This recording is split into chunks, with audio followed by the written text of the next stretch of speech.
Mesdames et messieurs, bonjour. Nous avons le plaisir de recevoir aujourd'hui M. Timoko Kamara. Il est le porte-parole du Front républicain, un mouvement d'opposition politique guinéen en exil, ou bien qui va éventuellement s'implanter à Conakry. Alors, nous allons débattre avec lui aujourd'hui des principales questions qui font effectivement l'actualité guinéenne. Dans un premier temps, nous voulons demander bonjour M. Kamara. Bonjour. Alors, dites-nous pourquoi vous êtes aujourd'hui le porte-parole du Front républicain, pourquoi vous êtes lancé en politique? Alors, je suis Timoko Kamara, citoyen guinéen, fils de Guinée, africain de Guinée. Donc, je suis le porte-parole du mouvement Front républicain, effectivement, comme vous venez de le dire. C'est un mouvement politique, naissant, dans le but de la refondation de la nation et de l'édification d'une nouvelle république en Guinée. Alors tout à fait, vous parlez d'une refondation de la nation guinéenne. Le mouvement a été lancé, il a été lancé en quelle période et pendant quand et où exactement? Parce que le mouvement est naissant, nous sommes des militants à gauche à droite, nous nous inscrivons dans la revalorisation de la pensée politique des pères fondateurs, ceux qui ont pensé la République le 28 septembre 1958. Donc, nous sommes militants de tous bords, à gauche à droite. Voilà. Mais nous avons pris parti pour le peuple parce qu'il faut avoir le courage de dire aujourd'hui dans notre pays qu'il y a deux blocs antagonistes. On va y revenir. Il y a la classe politique et il y a la classe peuple. Donc, nous nous sommes mobilisés pour être des porte-parole de la cause du peuple. Alors donc en quelque sorte vous êtes une force d'opposition, force alternative au pouvoir en place ou bien à la classe politique guinéenne de façon large? Nous ne pensons pas aujourd'hui que la classe politique elle est divisée. Non. Nous pensons que plutôt par leurs mesures, par leur comportement, par leur discours, par leurs manœuvres, ils ont réussi à diviser le peuple. Mais eux, ils sont unis dans une sorte de mafia politique au sommet de l'État.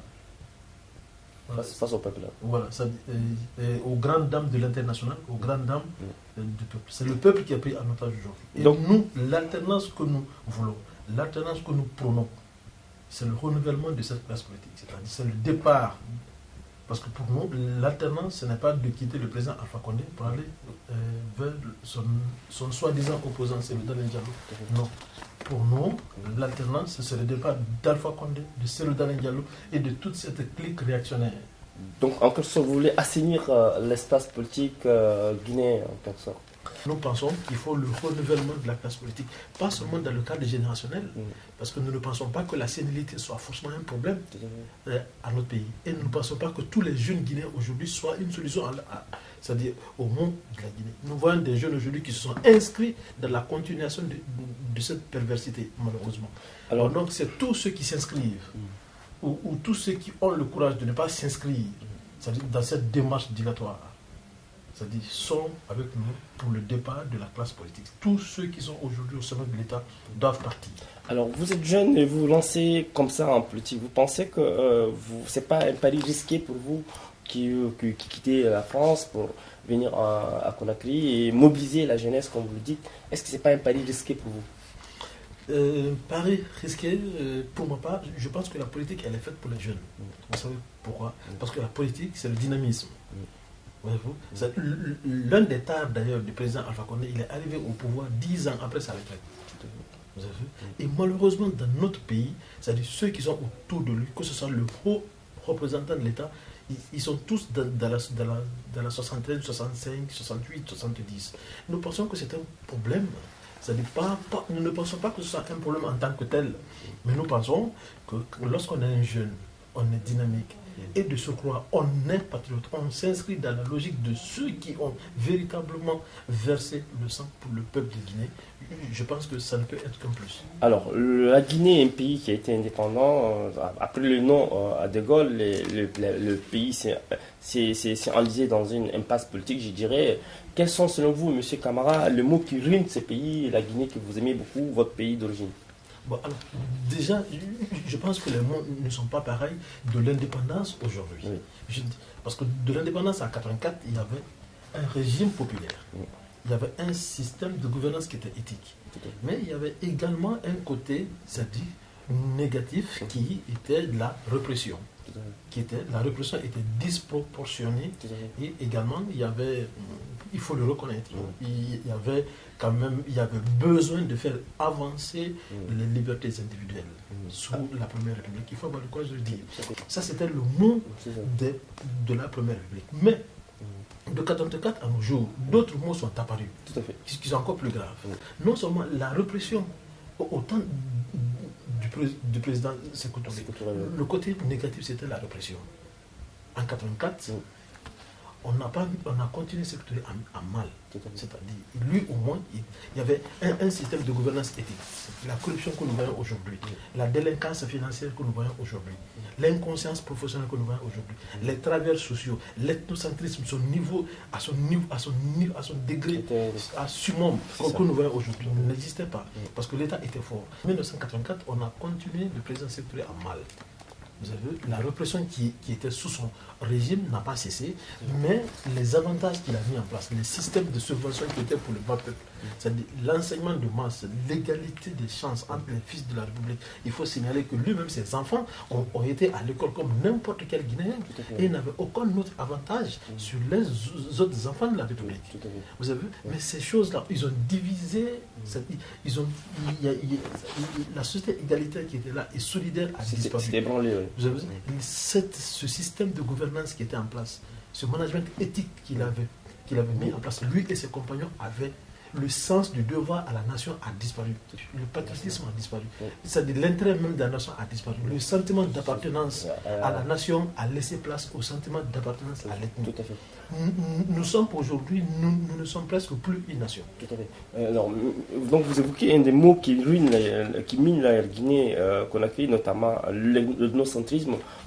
Comment constatez-vous la situation, la dégradation de ce tissu social, de ce patrimoine national qui est la cohésion nationale aujourd'hui? Elle s'est ébranlée. Quand vous partez à Conakry, on a l'impression qu'on est dans un pays à conflit. Est-ce que vous confirmez, vous infirmez cela? Bon, déjà, pour vous dire, ce n'est pas de la Guinée Conakry. C'est ça. Juste un passage. Tout à fait. C'est la République des Guinée. Guinée, voilà. Il y a trois Guinées en Afrique. Tout à fait. Il y a la Guinée, il y a la Guinée-Bissau et la Guinée équatoriale. La Guinée-Bissau et la Guinée équatoriale, c'est par analogie à la Guinée qu'ils ont été amenés à ajouter Guinée-Bissau aux Guinée équatoriale. Mais malheureusement, les journalistes de la RFI et tout ça, voilà, malheureusement. Mais cela aussi, c'est de bonne guerre. Et le Front également en fait sa mission également pour rectifier également cela, puisqu'il en va de l'image de notre pays. Maintenant, pour vous répondre, la corruption. La corruption aujourd'hui est l'un des facteurs et l'un des principaux mots qui ruinent notre société. Comment expliquez-vous? Je l'explique par le libéralisme sauvage. En 1984, je vous dis assez rapidement, lorsque le CMR avait pris le pouvoir, le régime Lansana Conté. Non, pas forcément Lansana Conté. Le CMRN, il faut avoir le courage de dissocier la personne de Lansana Conté et le CMRN. Le CMRN, c'était un comité qui a pris le pouvoir. Mais le comité était manipulé, il y avait des réactionnaires dedans. Voyez-vous, Lansana Conté était certes à la tête, mais il y avait des gens. Imaginez qu'il y avait même un ministre à l'époque des Affaires étrangères qui était venu revendre l'ambassade que nous avons achetée, puisque Sékou Touré avait acheté l'ambassade de la Guinée en France. Donc c'était grave. Tout à fait. Vous imaginez que le président Sékou Touré et ses compagnons avaient déjà acheté la plupart des ambassades guinéennes à l'étranger, alors qu'eux-mêmes n'avaient pas de résidence personnelle ici. Donc depuis lors, la situation, la corruption a gangréné la société guinéenne. La corruption a commencé en 1984. Vous avez vu, et elle a continué crescendo. La première industrie en terre africaine, c'est leur technocratie qui ont vendu, qui ont dépatrimonialisé la République. Mais comment expliquez-vous alors donc un pays qui regorge des cadres, des intellectuels, des technocrates puisse tomber si bas aujourd'hui, depuis 1984 à nos jours? Honnêtement, vous avez raison, le pays est tombé bas depuis 1984 à nos jours. On est allé décrescendo, c'est-à-dire on est allé décrescendo. C'est ça. Vous avez vu, c'est exactement ce qui est grave. Parce que nous avons perdu le sens de la nation et de la République. Quand les gens ils viennent au pouvoir, ils ne viennent plus pour servir la nation, ils viennent s'en servir. C'est-à-dire la conscience a disparu. C'est pourquoi dans notre projet, nous faisons l'édification d'une nouvelle conscience nationale. C'est-à-dire une conscience qui place la Guinée au-dessus des considérations tribales, ethniques et individuelles. C'est ça. Voyez-vous? Parce que la conscience nationale, elle a disparu. dans le pays. Les cadres est le principal problème. C'est-à-dire, à l'émergence de la Guinée, ce sont les cadres. Ce sont des intellectuels, ce sont des soi-disant intellectuels. Il manque de patriotisme. C'est une perversité criminelle qu'elle a. Monsieur Timoko, Monsieur Alpha Condé, qui a vécu en France, qui est supposé être un grand démocrate, il a fait des études quand même assez pointues. Aujourd'hui, depuis 2010, il est au pouvoir. Quel bilan tirez-vous du règne d'Alpha Condé à la tête de la Guinée? C'est un bilan mitigé. Un bilan mitigé. Je vous dis, je ne suis pas vraiment, véritablement pas un opposant au président Alpha Condé. Je reconnais qu'il y a eu des avancées. D'abord, le retour de notre pays sur la scène internationale. Lesquelles, par exemple, les avancées que vous avez constatées selon vous? Ce qui fait ma différence par rapport à beaucoup d'hommes politiques guinéens, c'est que moi j'ai vécu de la Guinée, en Guinée. De l'intérieur, je l'ai vécu également de l'extérieur. Alpha Condé ne l'avait pas vécu de l'intérieur. Il venait de façon sporadique et il repartait. Exactement. Il y a une avancée du point de vue des libertés individuelles. Le retour de notre pays sur la scène internationale. Il y a eu cela. Il y a eu également quelques avancées des infrastructures à l'intérieur du pays. C'est une bonne chose. Vous avez vu? Mais la corruption, c'est-à-dire les principaux problèmes sont là. Il a trouvé l'éthocentrisme. Il l'a utilisé à sa guise. Par exemple, les coordinations régionales qui existaient. Je ne suis pas contre les coordinations régionales. Mais le Front a proposé autre chose. Nous avons proposé la mise en place d'un Conseil national des sages. Parce que comme ça, ils sont institutionnalisés. Comme ça, leur rôle, leur mission, leurs attributions seront délimitées dans un contexte bien donné. Mais imaginez que des sages font souvent chantage au président de la République en s'affichant avec son opposant, ou lui-même demande aux ressortissants d'une certaine région de voter pour tel, de ne pas voter pour tel. Il y a une certaine influence. Ils sont devenus aujourd'hui un lobby au point que nous ne sommes presque... Donc la démocratie a été un moment de fossé, c'est en fait le fait par l'influence, l'impact que jouent ces sages-là. Je considère que la démocratie est là. Mais les principaux problèmes, ce sont les principaux problèmes qui ne sont pas résolus. L'éthocentrisme, non. C'est-à-dire qu'il n'y a pas de solution concrète, il n'y a pas eu de mesures concrètes pour y mettre fin. La corruption également, vous avez vu? Mais justement, en parlant de cette question, est-ce que la question de l'impunité ne freine-t-elle pas le processus démocratique en Guinée, surtout que les auteurs des crimes du stade n'ont pas été encore jugés et qu'on a l'impression que le président Alpha Condé ne voulait pas juger ces auteurs, notamment sous Dadis Camara. Est-ce que vous êtes de ce point de vue? Est-ce que vous partagez les questions, les préoccupations des défenseurs des droits de l'homme qui appellent le président Alpha Condé à juger les auteurs de crimes du stade du 29 septembre? Je vous dis quand même que l'impunité est le moteur de la malgouvernance. Absolument. Si la malgouvernance continue, c'est l'impunité qui est à l'origine, qui la favorise. Les événements de 2009, les militaires se sont permis de tirer sur la population, puis de violer nos mères et nos soeurs dans les rues de la capitale. Ils ont souillé la terre bénie de Conakry. Mais il faut savoir qu'ils se sont inspirés des événements de 2006-2007. Vous êtes d'accord avec moi? Je suis d'accord. En 2006-2007, il y a effectivement la même chose. En 2006, en 2006, il y a eu 18 lycéens qui avaient été tués. En 2007 également. Et à l'époque, le premier ministre, c'est l'actuel opposant, ou principal opposant. Tout à fait. C'est le dernier. Voilà pourquoi nous voulons. Parce que si nous en sommes là, c'est leur gouvernance, c'est leur politique qu'ils ont mis en œuvre, qui ont enfoncé le pays dans cet état, qui ont mis le pays dans cet état de déliquescence quand même.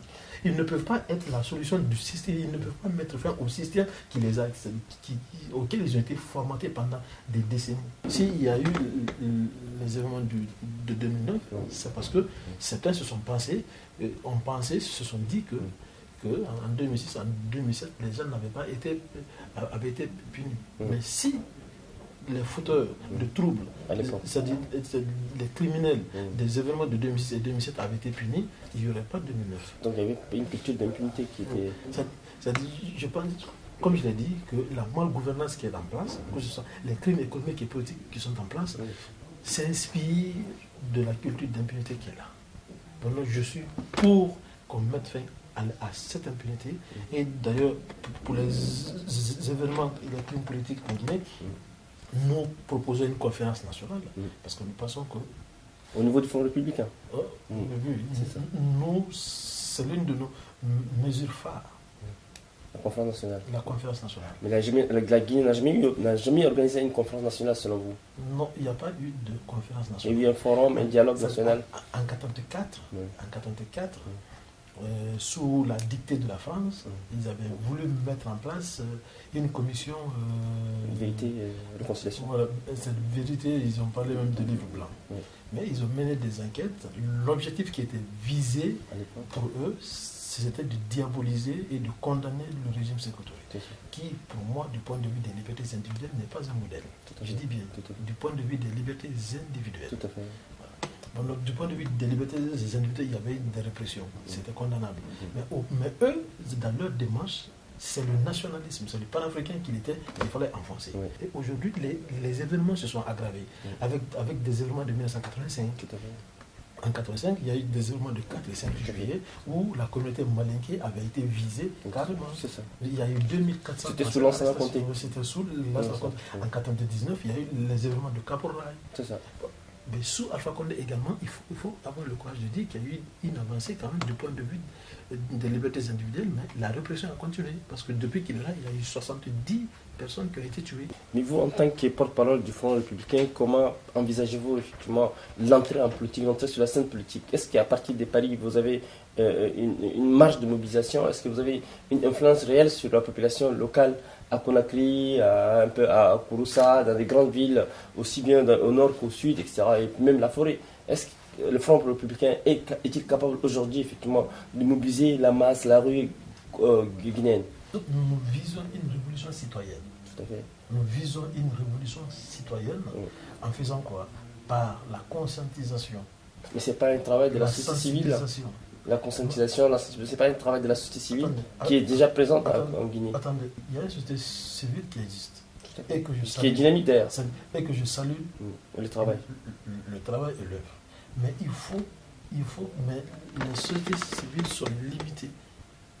Elles sont limitées à sa mission. Elles sont limitées.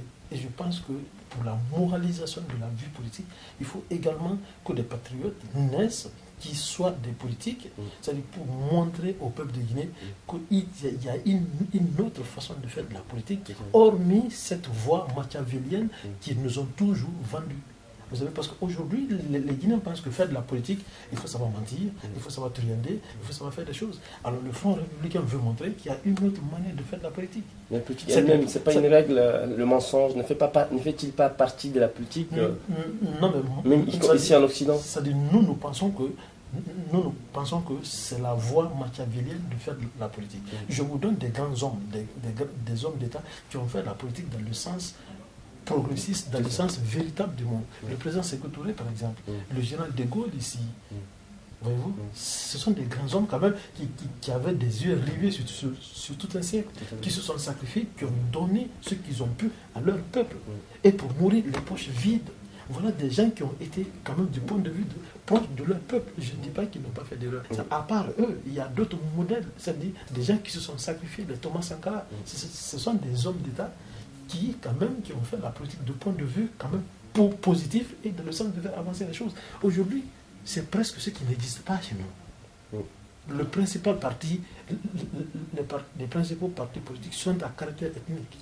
Malheureusement, le RPG, par exemple, on a beau dire du RPG, mais c'est un groupe ethnique. L'UFDG, on n'en parle pas. Alors, comment vous, en tant que Front républicain, pensez-vous lutter contre ces replis identitaires? Les partis politiques se forment sur d'appartenance ethnique. Est-ce que vous ne pensez pas que c'est un défi à relever dans ce pays? C'est un défi à relever. Oui. Et comme solution, nous avons tout un projet là-dessus. C'est pourquoi nous avons dit que nous visons.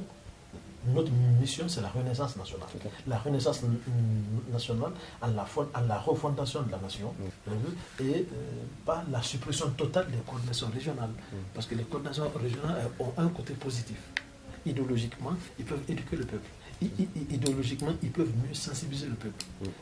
C'est leur organisation en un conseil national des sages, parce qu'ils sont utiles, mais juste à limiter, à délimiter carrément leurs attributions au point qu'ils ne puissent plus s'inviter dans la sphère politique, mais qu'ils soient là sur le point social et sociologique. Je voudrais demain, lorsqu'Elias Serouna Souma, c'est-à-dire qui se dit aujourd'hui le Kontiki de la Basse-Côte, je voudrais qu'il se dise demain le Kontiki de la Guinée.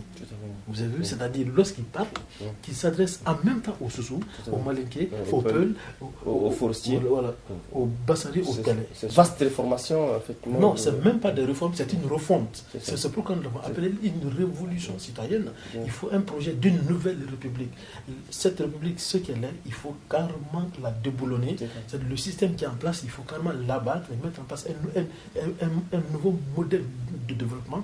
Et bien sûr, bientôt, notre projet sera publié. Vous ne pensez pas que vous allez buter à des résistances, surtout qu'en Guinée, il y a des hostilités face à cette réforme, à cette transformation totale intégrale de la société guinéenne? Il y a le président Sékou Touré qui disait qu'un homme qui s'apprête à traire une lionne n'a que faire des bourdonnements d'un petit moucheron. Nous considérons que tous les travers, que tous les obstacles seront des obstacles à surmonter ou à éliminer. Nous pensons déjà, du point de vue des réformes, au multipartisme intégral. Parce que nous pensons que le multipartisme intégral a réveillé des querelles tribales. Ça a contribué à diviser, ce n'est pas seulement en Guinée. Encore, en Guinée, nous avons de la chance. Il y a des pays, comme la Côte d'Ivoire, où nous avons vu qu'il y a eu des charniers, il y a eu plus de 3000 morts. C'est le multipartisme intégral qui ne nous correspond pas. Et nous n'allons pas l'imposer, mais ce sera par référendum. Nous communiquerons dans nos langues nationales pour que nos compatriotes comprennent pourquoi nous voulons sortir du multipartisme intégral. Aujourd'hui, regardez nos compatriotes, si des délinquants financiers sont capables de se faire passer pour des porte-parole d'une communauté, c'est le multipartisme intégral quand même qui l'a favorisé. Mettons en place un système éthique. Eux-mêmes, ils vont se rendre d'eux-mêmes ou chercher des trous à rats ou se cacher. Puisque ce sont des délinquants, ce sont des pervers qui ont contribué à détruire l'appareil de l'État. À la place du multipartisme intégral, nous proposons un système démocratique qui puisse nous correspondre. Nous avons pensé à beaucoup de formes de multipartisme. Nous pensons au multipartisme avec parti dominant, par exemple. Ou nous pensons aussi avec le bipartisme souple, pas le bipartisme rigide, qui malheureusement peut aussi permettre d'autres problèmes, c'est-à-dire comme la bipolarisation de la scène politique. Parce qu'avec un bipartisme rigide, nous risquons de voir les deux grandes majorités s'affronter. Ça, il faut l'éviter. Nous pensons déjà à un multipartisme avec parti dominant, au sein duquel il y aura beaucoup de partis qui pourront concourir à interagir à l'intérieur. Nous pensons aujourd'hui que la démocratie occidentale ne nous favorise pas. Il faut tropicaliser donc la démocratie. Pas la tropicaliser, mais il faut l'adapter aux réalités africaines. Oui, mais justement, c'est ce qui a valu ce qui a valu à Moussa Traoré au Mali son départ en 1990, parce qu'ils ont voulu effectivement arriver comme vous, adopter la démocratie universelle aux réalités africaines. Est-ce que vous ne pensez pas, vous êtes sur un terrain très glissant? Vous avez des partenaires occidentaux. Vous savez, nous pensons que les partenaires occidentaux devraient nous accompagner, se limiter à leur rôle d'accompagnateur. Mais les décisions sont nationales.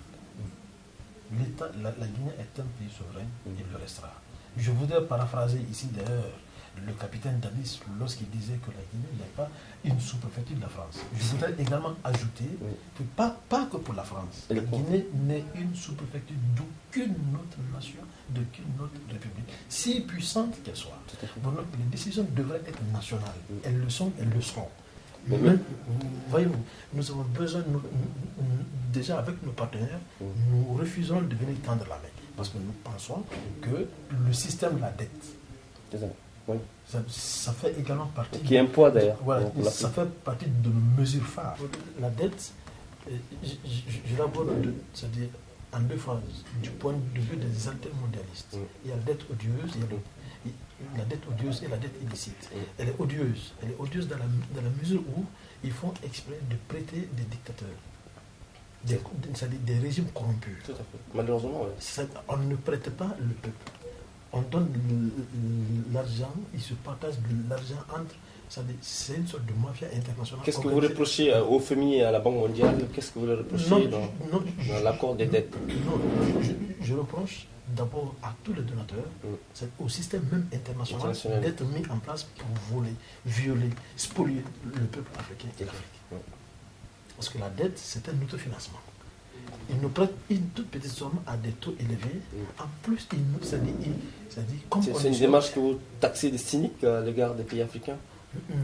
Non, mais elle est cynique et du point de vue, elle est criminelle, c'est-à-dire à la limite. Et donc ça ne laisse pas l'Afrique émerger, développer? Non, mais c'est un point, c'est l'un des facteurs de spoliation, de retard. Les mouvements. Imaginez que Thomas Sankara a été assassiné.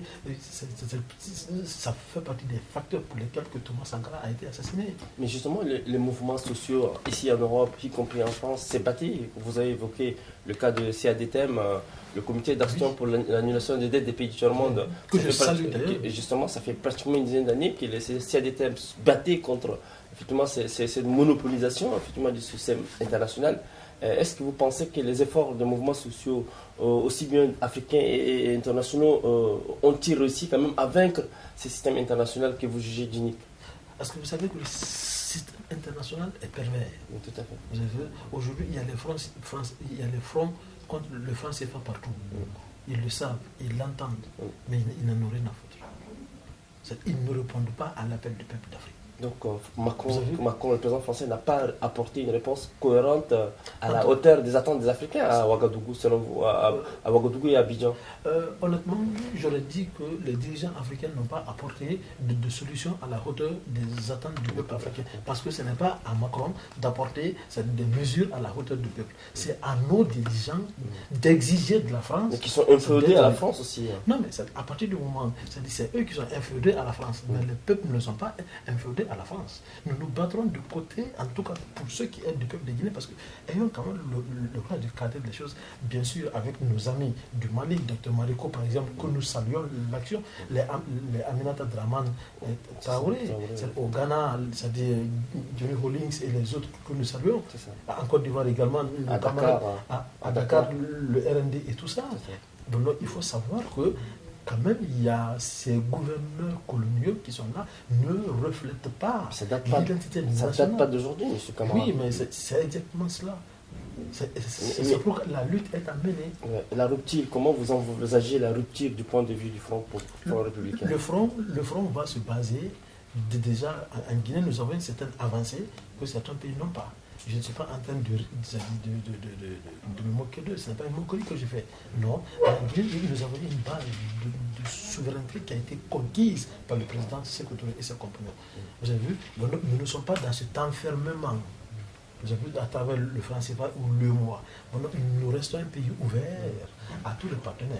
Si ça ne va pas avec la France, ça ira certainement avec les États-Unis. Si ça ne va pas avec les États-Unis, ça ira certainement avec la Chine, ou l'Inde, pourquoi pas, ou même le Mali. Mais justement, vous envisagez de diversifier la coopération bilatérale, multilatérale avec d'autres pays pour développer la Guinée ou bien un certain nombre de pays africains. Et cette diversification des coopérations internationales a posé problème à des pouvoirs aussi en Afrique. Vous pensez que la France pose-t-elle problème également à la Guinée si vous envisagez au fond républicain d'aller dans cette voie? Je pense que non, parce que depuis l'indépendance, nous avons été l'un des pays africains les plus ouverts au monde. Malgré son embargo, notre pays était ouvert dès 1959, au point que notre pays a été l'un des pays précurseurs des pays non alignés. Je reste convaincu que nous avons besoin de la France. La France aussi a besoin de nous. Donc, tous les rapports, tous les partenaires sont seront traités au même pied d'égalité. Ce qui nous intéresse, c'est l'intérêt que ça va nous apporter. toute coopération qui nous apportera quelque chose sera la bienvenue. Monsieur Camara, merci pour la première partie que vous avez réussi à aborder sur la question guinéenne. Aujourd'hui, nous allons aborder la question internationale, notamment avec la Libye. L'Afrique, un pays, depuis la chute du régime de Gaddafi, s'est retrouvé dans une impasse totale. Il y a eu une révélation assez médiatisée en lien avec effectivement des Africains qui sont pris en otage, ont été esclavagisés par des groupes armés. Quel est votre ressentiment, quelle lecture faites-vous sur la crise libyenne et comment avez-vous perçu ou accueilli cette nouvelle tragique des ressortissants africains en Libye? Honnêtement, à titre personnel, j'ai été choqué comme tout fils digne et conscient d'Afrique. Moi, ça dit que je suis un homme révolté contre l'histoire, ça dit récente de l'Afrique et des Africains, ces 500 dernières années. Parce que ce n'est pas seulement notre histoire ne se limite pas qu'à ça. Mais c'est l'histoire récente qui fait que les gens n'ont d'autres images dans leur tête de nous Africains que cet homme misérable, méprisable, à la limite esclave.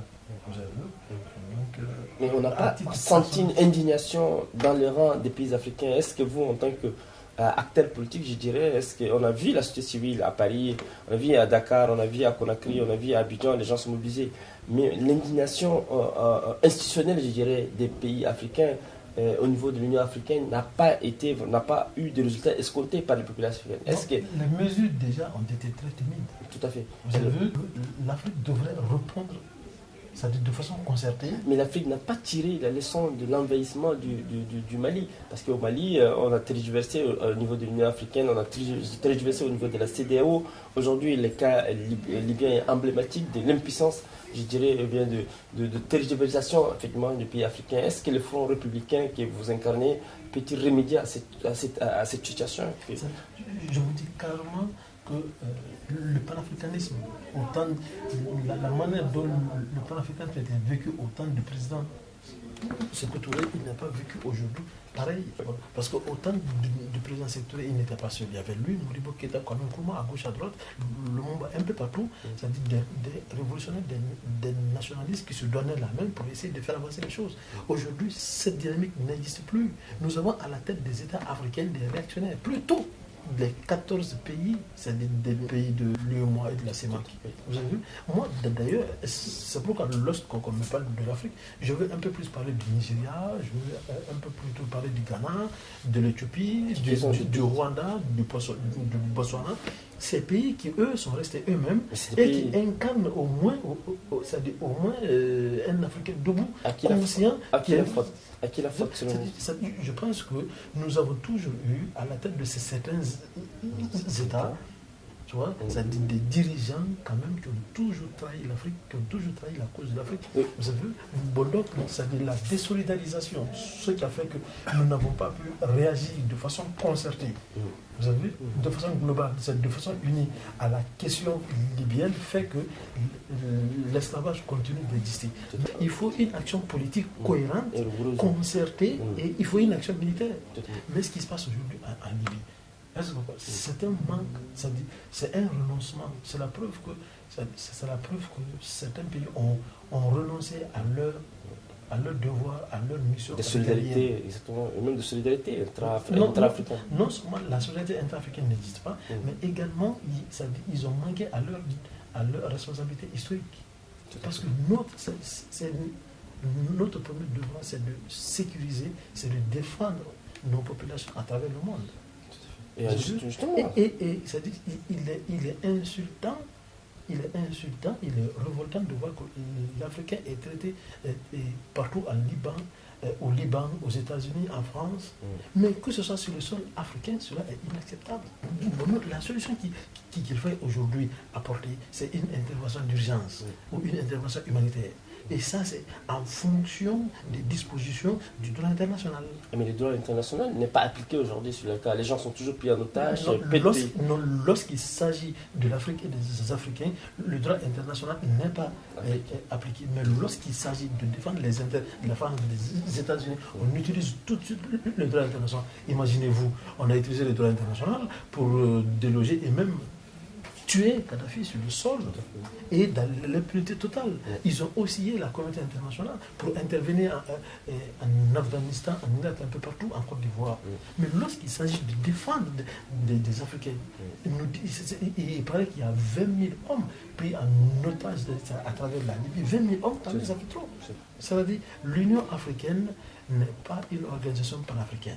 C'est une organisation africaine, c'est une organisation des États africains qui s'inscrit dans la défense des intérêts de l'Union européenne. Alors, dans cette indignation que vous faites preuve aujourd'hui, il y a 2 jours, Donald Trump, président américain, avait tenu des propos assez désobligeants, assez humiliants encore à l'encontre des Africains. Et il a traité des pays de merde. Est-ce qu'au Front républicain, vous n'avez pas senti encore un affront, une humiliation à l'encontre du peuple africain? Je pense que Donald Trump n'arrête pas de s'humilier et d'humilier le peuple américain. Je me réserve, et le Front républicain se réserve de répondre à un tel énergumène. Nous refusons de nous rabaisser à son niveau de rhétorique. Non. Nous sommes issus d'un peuple hautement noble, du peuple africain. Depuis l'Égypte antique, nous refusons de nous comporter comme un vieux porc. Il est en train de rabaisser l'Amérique à sa plus petite expression, au point que lorsqu'il parle, il est banalisé. Les gens ne le répondent même plus. Monsieur Thiemoko Kamara, nous arrivons au terme de cette interview. Je voudrais vous demander quel sera votre dernier mot à vos collègues, au peuple guinéen ou bien aux Africains qui vont éventuellement vous découvrir dans votre perspective trajectoire politique. Bon, écoutez, M. Makaila, mon dernier mot pour ma part, je l'adresse à mes compagnons de lutte. Lesquels? Je parle de Kaba Salo, par exemple, de Djeli Matata Silla, de Mohamed Mahmadi, de Tierno Amadouba, de Selou Diallo, Abdraman Dantouman Kamara, de Kondé Le Bon, de Mohamed AST, à tous nos compagnons, à tous ces membres fondateurs, de Cheikh Ferren Kondé, Laville Koyevodi, qui, avec moi, main dans la main, nous avons essayé, nous avons décidé de nous engager dans l'arène politique guinéenne pour essayer de faire avancer les choses, de montrer au peuple, de donner l'espoir au peuple qu'une nouvelle Guinée est encore possible. Parce que beaucoup pensaient que le président Alpha Condé était le dernier espoir. Non, il n'est pas le dernier espoir, il a échoué. L'espoir, c'est le Front républicain. Nous voulons montrer aux jeunes de Guinée, la population guinéenne, que l'espoir existe avec nous, qu'ils nous rejoignent et que main dans la main, nous nous battrons pour non seulement dans la mobilisation, l'organisation et la conscientisation en vue de cette révolution citoyenne. Il faut édifier une nouvelle conscience nationale, mettre le peuple au travail, encourager le travail et les travailleurs. C'est abattre ce système de corruption et d'inconscience professionnelle. C'est-à-dire créer une société égalitaire au sein de laquelle tous les Guinéens, tous les fils de la République seront traités au même pied d'égalité. Merci. Merci, Monsieur Thiemoko Kamara. Je rappelle que vous êtes le porte-parole du Front républicain, un mouvement politique guinéen qui vient d'être créé. Vous envisagez effectivement de renverser les rapports de force actuels en Guinée Conakry. Merci aussi à tous ceux et celles qui nous ont suivis depuis Paris. C'était un grand plaisir. Et merci aussi à Johan pour la couverture technique, pour le soutien qu'il a voulu nous apporter. Et à très bientôt. Merci à tous.